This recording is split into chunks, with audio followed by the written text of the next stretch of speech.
신명기 21장은 이스라엘 백성들이 사회생활을 하는 가운데 겪을 수 있는 여러 가지 그 상황에 대한 경우에 관한 그런 내용을 언급하고 있습니다. 오늘 말씀을 읽으시면서 느끼셨겠지만 이 본문은 좋은 일, 즐거운 일보다는 이스라엘 공동체 안에서 일어날 수 있는 슬프고 안타까운 그런 상황을 다루고 있습니다. 하나님께서는 죄악된 이 세상에서는 오늘 본문이 언급하고 있는 것과 같은 비극적인 그런 상황들이 일어날 수밖에 없다라는 것을 잘 아셨습니다. 아무리 약속된, 아무리 기다렸던 이 가나안 땅으로 들어가는 이스라엘 자손이라고 해도 그것도 완전하지 않고 죄악된 그런 세상이기 때문에 슬프고 비극적이고 고통스러운 상황이 일어날 수밖에 없다라는 것을 하나님께서는 너무나 잘 알고 계셨습니다. 그래서 그러한 상황이 일어났을 때 하나님의 백성이 바르게 또는 거룩하게 반응하는 법을 하나님께서 오늘 본문을 통해서 이스라엘 백성들에게 가르쳐 주신 것입니다.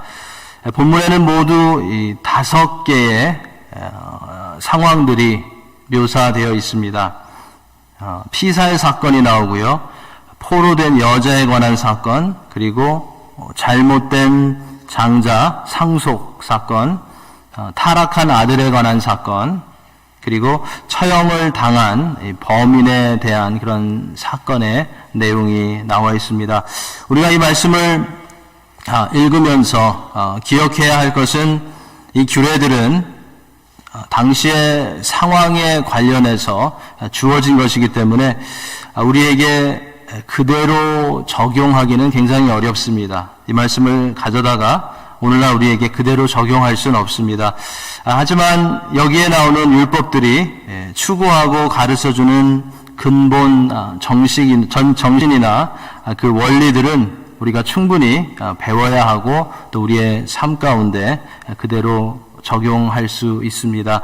먼저 1절부터 9절은 피살 사건에 대한 내용인데요. 들판에서 살해를 당한 사람의 시체가 있는데 살인한 사람을 찾지 못했을 경우에 어떻게 해야 하는가에 대한 그런 규례를 설명해 주고 있습니다. 여러분들이 탐정이라고 생각하시고 아마 이 상황을 한번 보시면 조금 이 말씀을 이해하는데 도움이 되실 것 같습니다. 들판에서 살해를 당한 사람의 시체가 있는데 살인한 사람을 찾지 못했을 때 어떻게 해야 하는가?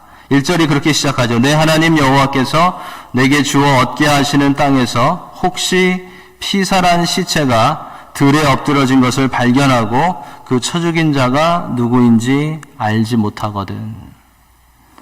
자, 고의적인 살인자가 있다면 당연히 그를 잡아서 조사를 하고 처벌을 해야 될 것입니다. 하지만 시체는 발견되었는데 살인자가 누구인지 전혀 알 수가 없습니다.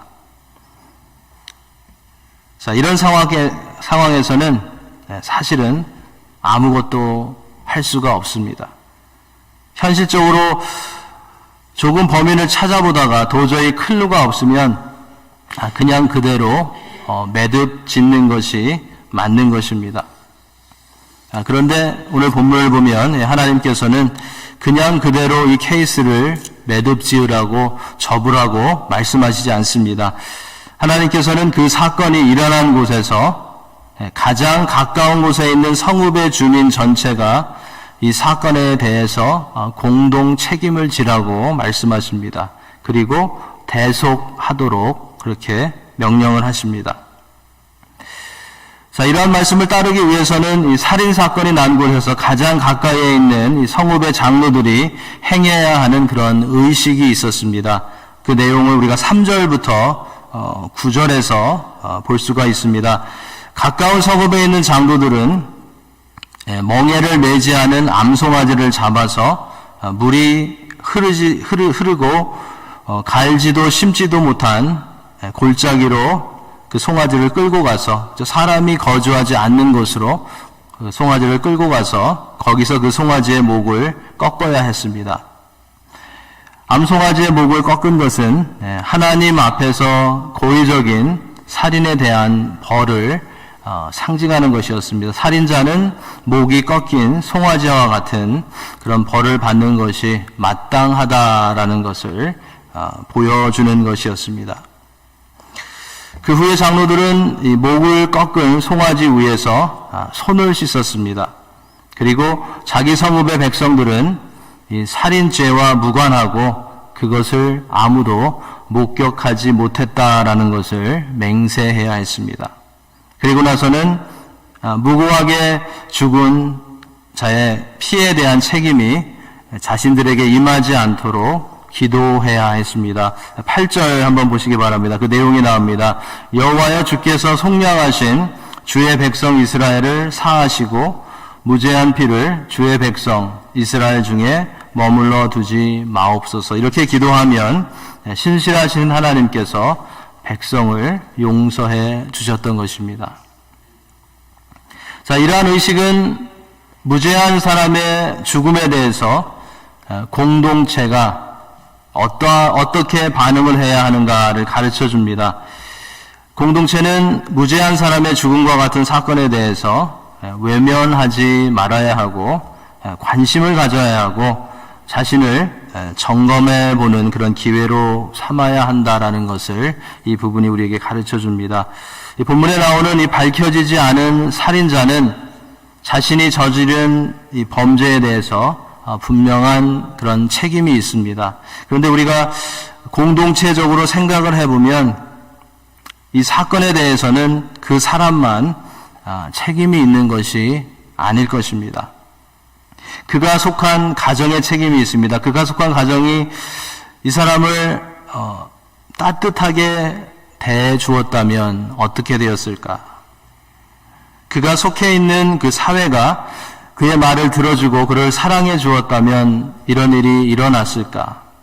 그가 속해 있었던 믿음의 공동체에서 하나님의 사랑을 전해주고 십계명을 가르쳤다면 살인하지 말라 또는 이웃을 사랑하라라는 그런 말씀을 전해 주었다면 어떻게 되었을까? 이 살인 사건이 일어났을까라는 생각을 해보게 됩니다. 이와 같이 우리 주위에서 일어나는 일들에는 공동체에 책임이 있다는 것을 오늘 본문은 우리에게 가르쳐 줍니다. 우리는 그 말씀을 기억하면서 우리를 통해서 우리가 속해 있는 공동체가 더 밝아지고 더 예수님을 닮아갈 수 있도록 우리는 기도하면서 노력해야 할 것입니다. 또한 이 첫 번째 케이스에서는 아직 붙잡히지 아니한 살인자의 죄를 대속하기 위해서 희생된 암송아지도 강조되고 있습니다. 그런데 이것은 먼 훗날에 희생될 제물을 보여주는 그런 역할을 하고 있습니다. 여러분도 이미 다 아시겠지만 우리가 억지로 갖다가 구약의 말씀들을 맞추어서 예수 그리스도와 연결시켜서는 안 되겠지만 이러한 살인자를 대신해서 징벌을 받아서 목이 꺾인 송아지는 분명히 궁극적으로는 죄인을 대신해서 죽으신 그리스도의 대속을 예표하는 것임을 우리는 알 수 있습니다. 이처럼 범인이 잡히지 않은 살인사건은 대속으로 끝이 나는 것을 볼 수 있습니다. 자, 두 번째 케이스로 가보겠습니다. 10절부터 14절에 제 두 번째 케이스가 나오는데 이것은 전쟁에서 사로잡은 여성 포로를 아내로 삼는 것에 대한 그런 내용입니다. 이스라엘 백성들은 이 가나안 7족 속의 여인들을 제외하고는 전쟁 중에 포로로 잡은 그 여인들을 자신들의 아내로 삼을 수가 있었습니다. 전쟁이나 이 포로 생활을 경험해보지 못한 사람들에게는 이러한 규례가 이스라엘 사람들인데 하나님의 백성들인데 너무 잔인하고 너무 가혹하다라고 생각할 수 있을 것입니다. 어떻게 전쟁에서 잡혀온 여인들을 그렇게 할 수 있나? 하지만 이 전쟁에서 포로로 잡혀오는 그 상황 가운데 우리가 이 두 번째 규례를 생각해 보면 이것은 오히려 약한 자들을 보호해주기 위한 그러한 법이었음을 알 수 있습니다. 본문을 자세히 읽어보면 이 율법은 포로로 잡혀온 여성을 위한 법이었음을 알 수 있습니다. 당시에 이방인 포로 여성을 굉장히 세밀하게 배려하는 그런 내용이 오늘 본문에 나와 있습니다. 살펴보면 사로잡은 여성 포로를 데리고 올 수 있는 방법은 딱 한 가지였습니다. 첩이나 노예로는 안 되었고요. 아내로 삼을 때에만 그것이 가능했습니다. 그리고 혼인식을 하기 전에는 한동안 이 여인이 쉴 수 있도록 안식하고 안정을 찾는 그런 시간도 주어졌던 것을 볼 수 있습니다. 12절에 포로로 잡혀온 여인이 그 머리를 밀고 손톱을 베야 한다고 했는데, 이것은 이제 이방인으로서의 자신의 과거의 삶을 청산하는 그런 모습인 것 같습니다. 그런 삶을 청산하고 이스라엘 백성으로서의 새로운 그런 삶을 시작함을 상징하는 것이었습니다. 자신의 우상과 이제 이스라엘의 하나님과 상관이 없는 그런 라이프 스타일을 정리하는 그런 시간이었던 것으로 보입니다. 그리고 13절에 보면 혼인하기 전에 그 부모를 위해서 1개월간 애곡하는 시간을 허락했다라는 말씀이 나옵니다. 부모에 대한 공경과 존중의 마음을 나타낼 수 있도록 충분한 그런 시간을 이 포로된 여자에게 배려했던 것을 또한 볼 수 있습니다. 이것은 어떻게 보면 이제 이방의 부모의 품을 떠나서 이스라엘이라는 새로운 곳에서 새 가정을 이루는 데 필요한 결단과 준비의 시간을 충분히 가질 수 있게 배려한 것이었습니다. 그뿐만 아니라 14절에 가보면 결혼한 후에 이 남자가 그 아내를 기뻐하지 않게 될 경우에는 그 여인을 종처럼 돈을 받고 팔 수가 없었습니다. 자유의 몸으로 마음대로 가게 해야 했습니다. 이 율법에 의해서 이방인 포로에서 아내가 되었던 여인은 절대로 다시 그 여종으로 또 포로로 돌아갈 수 없었던 것입니다. 이러한 규례를 통해서 여호와 하나님께서는 사람이 상품처럼 물건처럼 취급당하는 것을 허락하지 않으셨던 것입니다. 이미 포로로 잡혀온 이 여인이 더 이상 그것도 고통이기 때문에 더 이상 고통과 슬픔을 당하기를 하나님께서는 원치 않으셨던 것입니다. 이 규례는, 이 율법은 포로라고 할지라도 인간으로서의 그리고 여성으로서의 기본적인 그런 존중을 받아야 한다라는 것을 강조해주고 있습니다. 포로라고 할지라도 하나님께서는 이스라엘 공동체에서는 그 여자를 학대하고 부도덕하게 다루는 것을 허용하지 않으신다라는 것을 말씀하신 것이었습니다. 거룩하신 하나님께서는 자기 백성들이 어떤 상황에 있든지 거룩함을, 성결함을 타협하기를 절대로 원치 않으셨던 것입니다. 들에서 있었던 피살 사건에 관한 규례, 그리고 포로 여성에 대한 규례에 이어서 이제 세 번째로 15절부터 17절에서는 공정한 유산 상속에 대한 그런 내용이 언급되고 있습니다. 여기에 나오는 이야기도요, 이 가정의 비극을 다루고 있습니다. 자, 15절이 어떻게 시작합니까?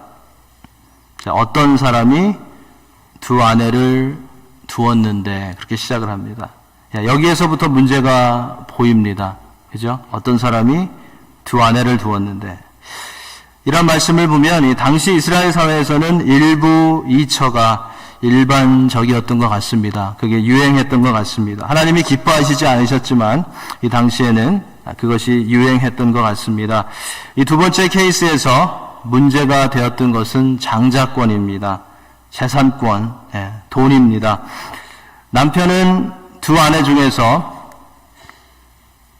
한 아내는 미워하고 다른 아내를 사랑했습니다. 좀 남자들이 좀 그렇죠. 그래서 그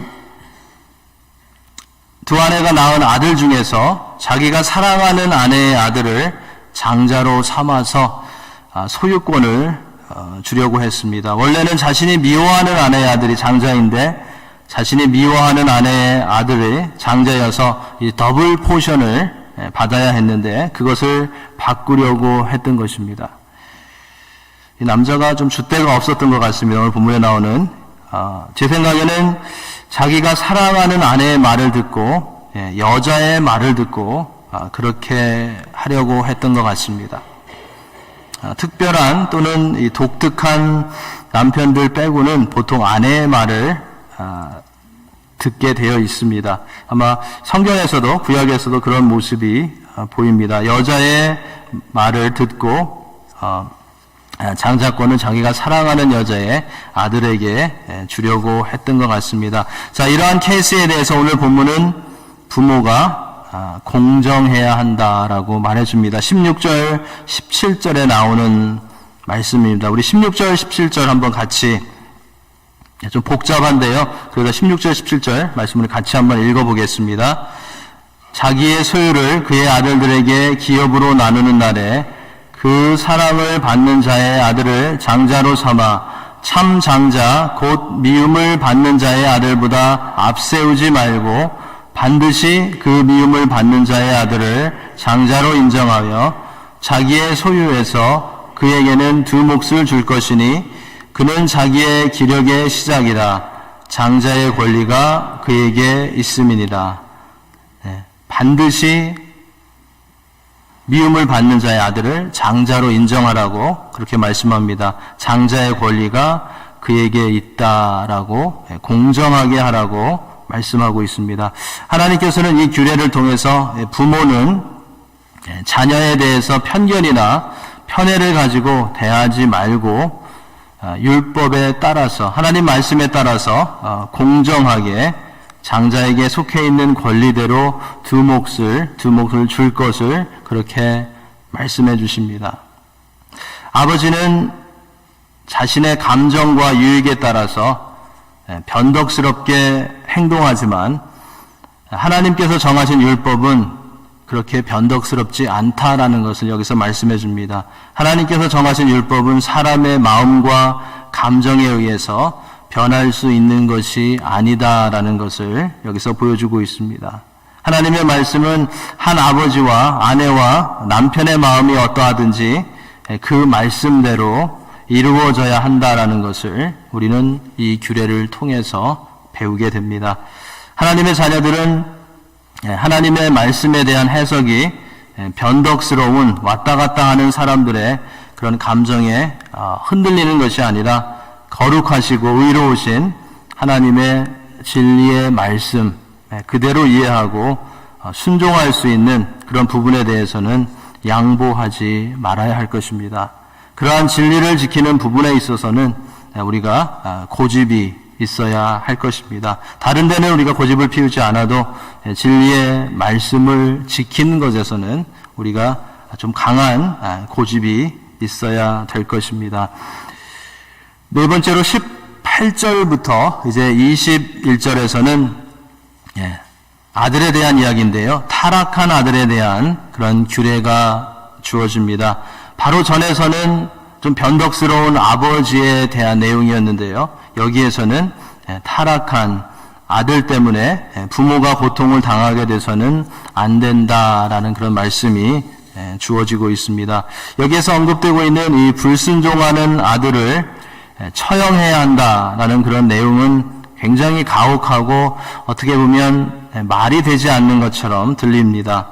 그런데 이 내용을 자세히 살펴보면 여기에서 말하고 있는 것은 단지 자녀가 잠시 동안 불순종하는 그런 것이 아니라 오랜 시간 동안 반복하면서 일부러 고의로 부모의 말을 듣지 않고 부모의 훈계를 전혀 받지 않고 반항하면서 마음대로 행하는 그런 상태를 말하는 것입니다.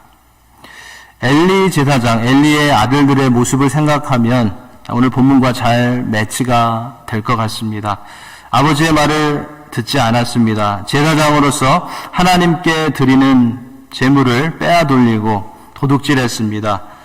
성전에서 수종드는 여인들과 부도덕적인 그런 관계를 맺고 계속해서 일부러 방탕하는 그런 삶을 살아왔던 그들의 모습이 오늘 본문에서 말하는 이 아들의 상태와 비슷한 것 같습니다. 이 아들을 오늘 본문에서는 18절과 20절에서는 완악하고 패역한 그런 아들이라고 했습니다.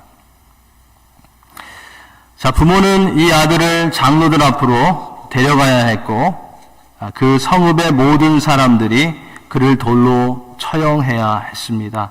여기에서도 그가 속해 있는 공동체가 이 사건을 처리하는 데 인볼브 되는 것을 볼 수 있습니다. 굉장히 엄한 율법을 하나님께서 주신 것입니다. 하나님께서는 이렇게 엄한 규례를 모세로 하여금 하나님께서 선포하게 하신 것에는 몇 가지 이유가 있습니다.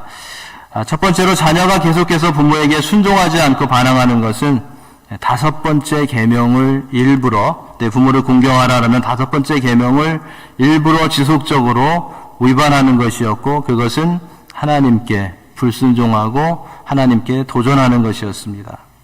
그래서 이스라엘 공동체는 여호와 하나님의 언약적인 그런 진노로부터 공동체를 보호하기 위해서 이 패역하고 완악한 이 아들을 처벌해야 했던 것입니다.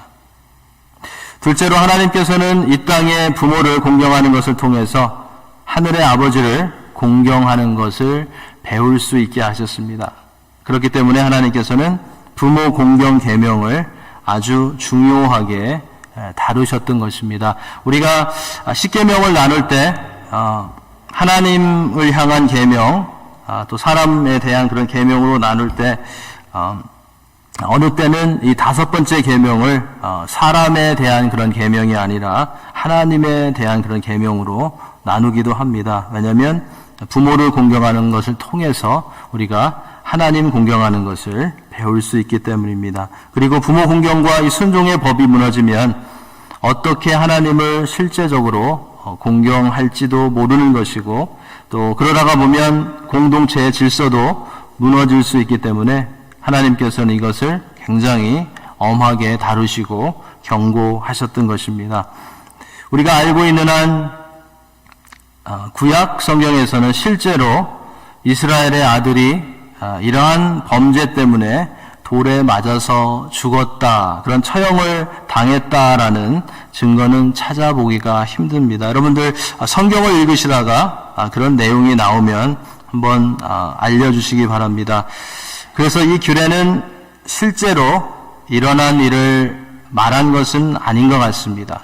그와 같은 일이 일어날 수도 있는 경우에 대비하기 위해서 하나님께서 이런 말씀을 주신 것으로 이해가 됩니다.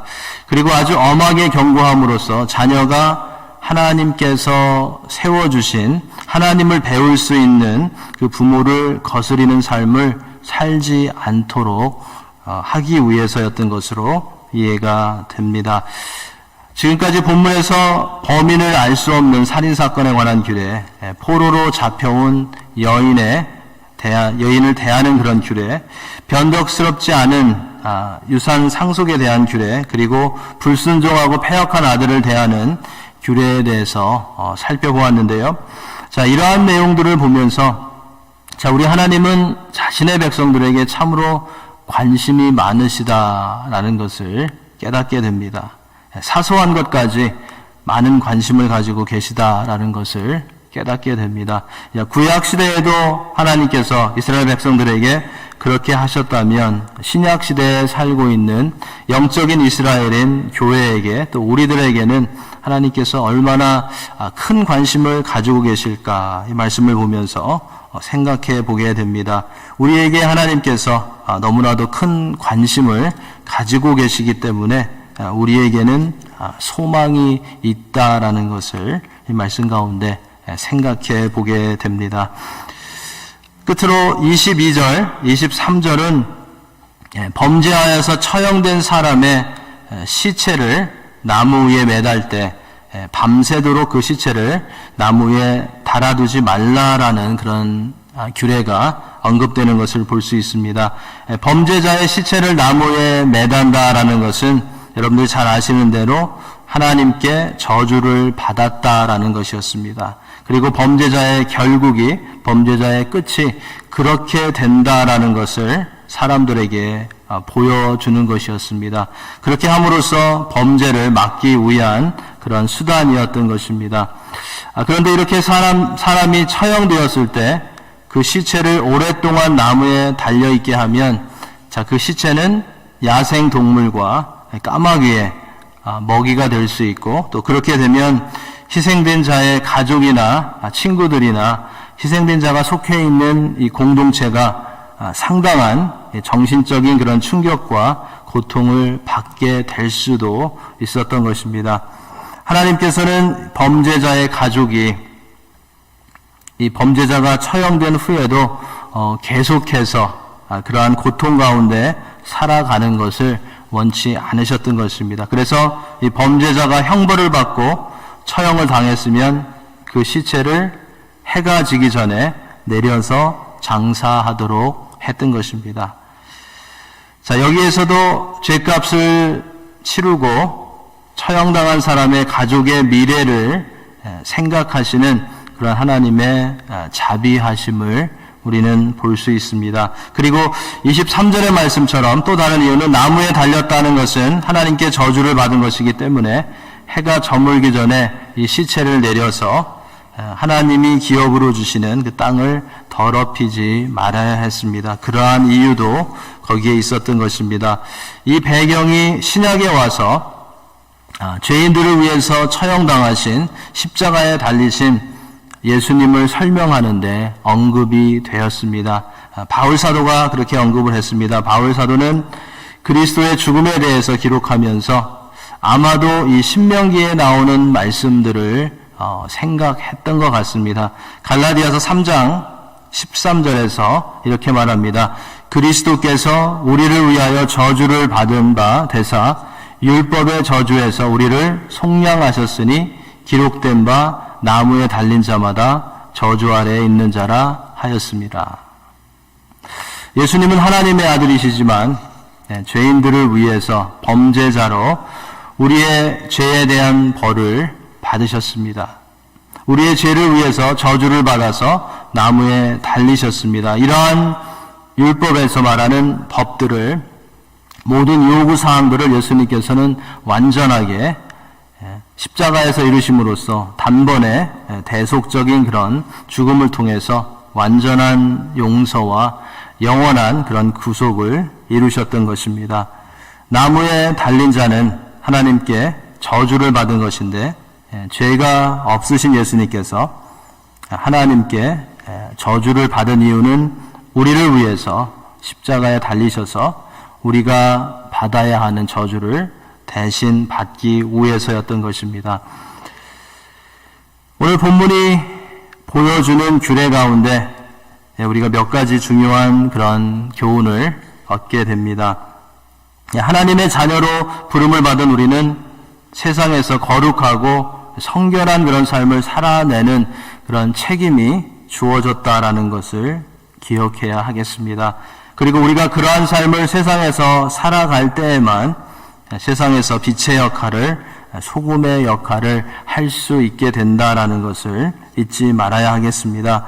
우리는 교회든지 일터든지 가정이든지 그 어느 곳에 있든지 우리를 심어주시고 세워주신 공동체와 사회를 지키고 가꾸며 돌보는 하나님의 자녀들이 되어야 하겠습니다. 그 책임이 우리에게 주어졌다라는 것을 우리는 잊지 말아야 하겠습니다. 어쩌면 그 이유 때문에 하나님께서 우리를 그 자리에 보내시고 심어주신 것임을 우리는 기억해야 하겠습니다. 오늘 말씀을 묵상하면서 창세기 4장에 나오는 내가 내 아우를 지키는 자이니까 라는 가인의 말이 생각이 났습니다. 아벨을 죽인 후에 내 아우가 어디 있느냐라고 하나님께서 물으실 때 가인이 한 대답입니다. 자신은 모른다고 하면서 내가 내 아우를 지키는 자입니까? 라고 가인은 대답했습니다. 가만히 생각해 보면 이것이 오늘날의 세상 사람들의 모습, 어쩌면 많은 그런 그리스도인들의 모습인 것 같습니다. 내가 이 사회를 지키는 사람입니까? 내가 이 공동체를 책임져야 하는 그런 사람입니까? 내가 이 교회를 지키는 사람입니까? 내가 우리 가정을 지키는 그런 사람입니까? 오늘 말씀을 볼 때 그러한 질문에 대한 대답은 예스입니다. 내가 이 사회를, 내가 속한 공동체를, 내가 속한 가정을 지키는 사람들입니다. 하나님께서 그 일을 위해서 우리를 세우신 것입니다. 내가 교회와 공동체와 사회와 가정을 지키기 위해서 기도해야 되는 그런 사람이고, 거룩하게 그 일을 위해서 거룩하게 서서 주의 말씀대로 따라가야 하는 사람인 것입니다. 하나님께서 여러분들을 심어주셨고 여러분들을 보내시는 그곳에서 기도로 거룩한 삶으로 그곳을 지킬 수 있는 우리 성도님들이 다 되시기를 예수님의 이름으로 간절히 축원합니다.